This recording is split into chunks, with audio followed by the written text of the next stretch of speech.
สบายดีมื้อนี้จะมาเล่าสิเอาบรรยากาศที่สวยสดงดงามของภาคเหนือดินแดนมรดกโลกไปฝากเนาะของนครหลวงพระบางอันนี้คือบรรยากาศท่าบักก็คือท่าเรือเนาะท่าเรือหลวงพระบางท่าเรือระหว่างหลวงพระบางกับเมืองแมนเนาะ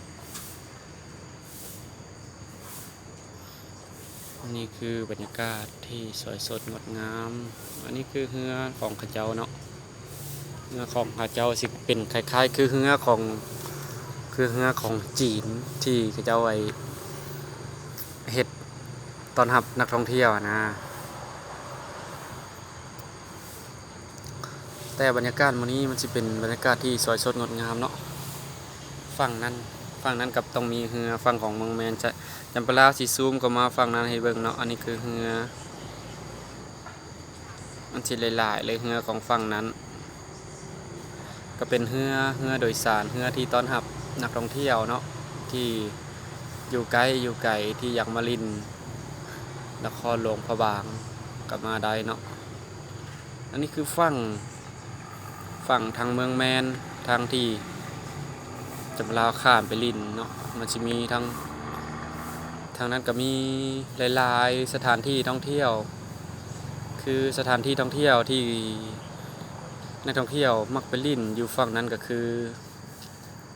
สวนดอกไม้คือสวนลอยครัวนี่แหละสวนลอยครัวของ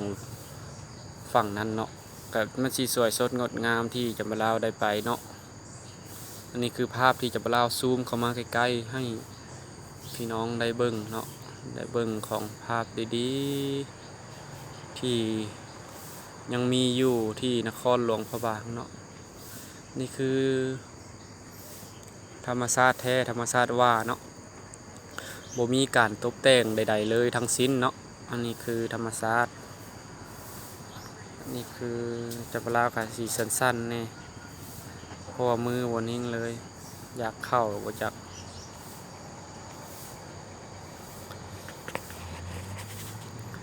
นี่คือเรือเนาะบรรยากาศ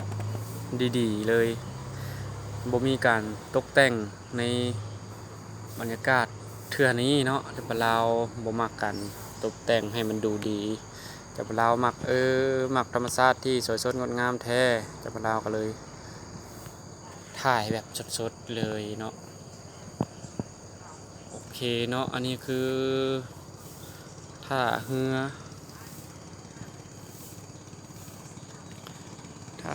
ของหลวงพระบางเนาะท่าเรือ